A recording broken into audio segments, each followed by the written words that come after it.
AP BJP కొత్త అధ్యక్షుడిగా మాజీ ఎమ్మెల్సీ పీవీఎన్ మాధవ్ పేరును అధిష్టానం ఖరారు చేసింది. మాధవ్ ఎన్నికైనట్లు బీజేపీ జాతీయ కౌన్సిల్ సభ్యుడు మోహన్ ప్రకటించారు. ఇక మాధవ్ కు బాధ్యతలు అప్పగించారు పురంధేశ్వరి.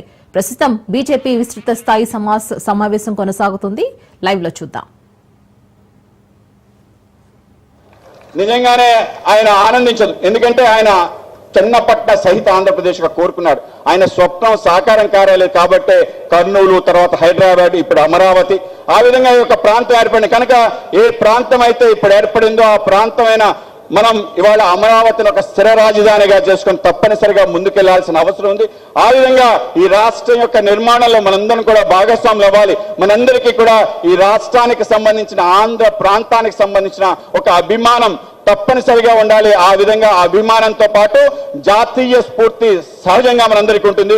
ఆ విధంగా మనం ముందుకెళ్లాల్సిన అవసరం ఉంటుంది. ఆ విధంగా మన ప్రాంతానికి సంబంధించిన ఏ విషయాలు ఉన్నాయి, నేను శ్రీకాకుళం దగ్గర నుంచి చిత్తూరు వరకు ప్రతి ప్రాంతం తిరిగిన వ్యక్తి.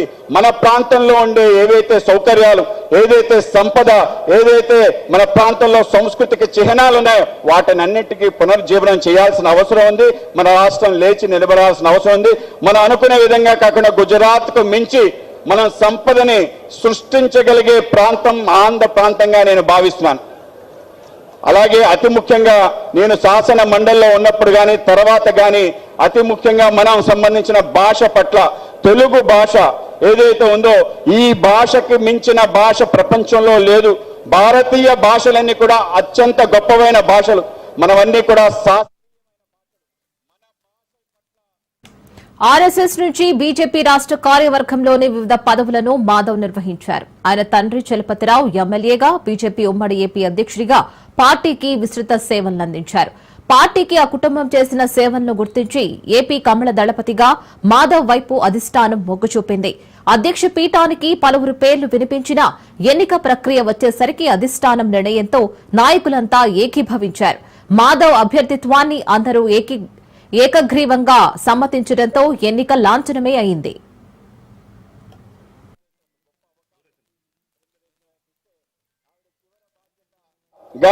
ఆ విధంగా అనేక దేశాలు ఆవిడ తిరగటం జరిగింది. Italy, France, Denmark, European Union, UK, ఇన్ని ప్రాంతాలకు వెళ్ళి ఏం చేసిందంటే భారతదేశం ఏ విధంగా శక్తిశాలి అయింది, ఏ విధంగా భారత మాత అవతరించిందనే, ఏ విధంగా ప్రెసిషన్ స్ట్రైక్స్ చేసామని తెలియజేయడంతో పాటు ఏవైతే శతజ్ఞులు మనం అక్కడ పేల్చడం జరిగిందో, ఏమైతే అద్భుత శాస్త్రీయ సాంకేతిక పరిజ్ఞానం మనం యుద్ధంలో నిర్వహించాం, వాటన్నిటిని కూడా తెలియజేయడం కారణంగా ఒక పక్క దౌత్యం, ఇంకో పక్క వ్యాపారం. భారతదేశానికి డిఫెన్స్ లో 24,000 కోట్ల రూపాయలు ఎక్స్పోర్ట్ చేసామంటే కేవలం ఒక నెలలో 30,000 కోట్ల పైగా మన ఎక్స్పోర్ట్ సాధించే విధంగా వీళ్ళు ప్రయత్నం చేశారు. కనుక ఆవిడికి అభినందనలు తెలియజేస్తూ తప్పనిసరిగా ఆ యొక్క పర్యటన పైన పూర్తి స్థాయిలో సమీక్ష చేసే విధంగా మనకు ప్రెజెంటేషన్ ఇవ్వవలసిందిగా కూడా నేను పురంధరేశ్వరి గారిని కోరుతున్నాను. అలాగే సోమ్ వీర్రాజు గారి నేతృత్వంలో మన ప్రాంతానికి సంబంధించే పార్టీ యొక్క సంస్థాగత నిర్మాణం, ఆ నిర్మాణం కూడా కేవలం పార్టీ అనే కాదు, ఏదైతే మనకి మోర్చాలు ఉన్నాయో ఆ మోర్చాలకు సంబంధించిన అనేక రకాలుగా వాటికి ఒక స్థానం తీసుకొచ్చే విధంగా ఒక ప్రయత్నం చేయటం, రాష్ట్ర వ్యాప్తంగా సుడిగాలి పర్యటన చేయగలిగి ఈ రోజు ఇక్కడ ఉండే రేపు అక్కడ ఉండేటట్టు ఇల్లు విడిచి పనిచేసిన కార్యకర్తలు మా నాన్నగారితో పాటు నేను ఆ విధంగా చూసిన వ్యక్తి శ్రీ సోమ్ వీర్రాజు గారు. ఆ విధంగా మొత్తం రాష్ట్రం అంతా కలయ తిరిగిన వ్యక్తి, తప్పనిసరిగా మనందరికీ స్ఫూర్తి ప్రదాత. అలాగే మన ఇద్దరికి మనకి కేంద్ర మంత్రివర్యులు వచ్చిన ఆయన మన శ్రీనివాస్ వర్మ గారు కానీ, అలాగే మన సత్యకుమార్ గారు కానీ, మన రాష్ట్ర మంత్రి వాళ్ళు పనిచేస్తున్న తీరు, అందరితో కలిసి మనం తప్పనిసరిగా ఒక సుదృఢమైన, ఒక నిర్మాణాత్మకమైన పార్టీగా మన పార్టీని తీర్చిదిద్దాల్సిన, ఆ విధంగా వాళ్ళందరూ కూడా మార్గదర్శనం చేస్తారని చెప్పి నేను భావిస్తున్నాను. ఆ విధంగా ఈ యొక్క అనేక రకాల విషయాలు వాళ్ళు మాట్లాడాలి, ఏమి మాట్లాడతారు అందరూ వేచున్నారు. మనందరికీ కూడా మన పార్టీ నిర్మాణం ఏ స్థానం నుంచి ఏ స్థానం తీసుకెళ్ళాలి అనేది మీ అందరికీ నాకన్నా ఎక్కువ తెలుసు.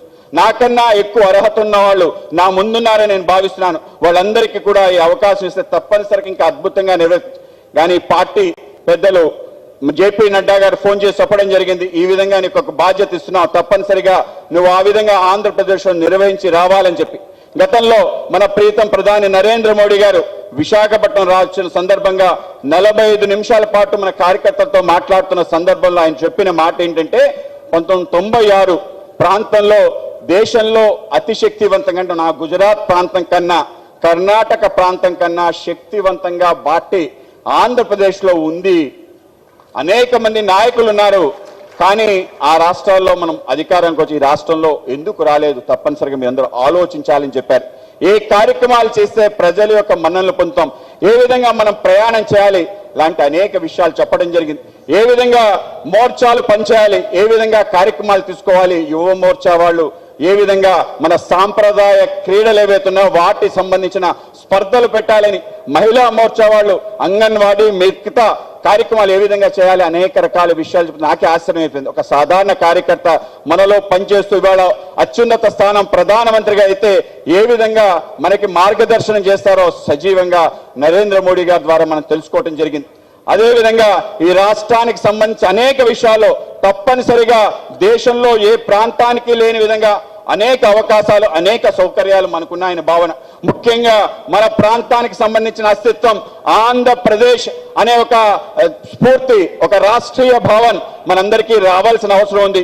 ఏ విధంగా అయితే తెలంగాణ తన అస్తిత్వానికి పొందడం కోసం ఏ విధమైన పోరాటం చేసి తెలంగాణ ఏర్పాటు చేసుకుందో, మరొకసారి విభజన కాకుండా ఆంధ్ర ప్రాంతంలోనే మనందరం కూడా మన ప్రాంతానికి సంబంధించిన సంస్కృతి, నాయకత్వం, అనేక రకాల సాంప్రదాయాలు, మన పండగలు తప్పనిసరిగా మనం తెలుసుకొని వాటి పట్ల మనందరికీ కూడా అభిమానం పెంచుకొని ఈ ప్రాంతానికి ఏర్పడడానికి ఆమరణ నిరాహార దీక్ష చేసి ఈ ప్రాంత ఆవిర్భావానికి కారణమైన పొట్టి శ్రీరాములు గారి ఆత్మ నిజంగానే ఆయన ఆనందించదు. ఎందుకంటే ఆయన చెన్నపట్న సహిత ఆంధ్రప్రదేశ్గా కోరుకున్నాడు. ఆయన స్వప్నం సాకారం కారాలేదు కాబట్టే కర్నూలు, తర్వాత హైదరాబాద్, ఇప్పుడు అమరావతి, ఆ విధంగా ఈ యొక్క ప్రాంతం ఏర్పడింది. కనుక ఏ ప్రాంతం అయితే ఇప్పుడు ఏర్పడిందో ఆ ప్రాంతమైన మనం ఇవాళ అమరావతిని ఒక స్థిర రాజధానిగా చేసుకొని తప్పనిసరిగా ముందుకెళ్లాల్సిన అవసరం ఉంది.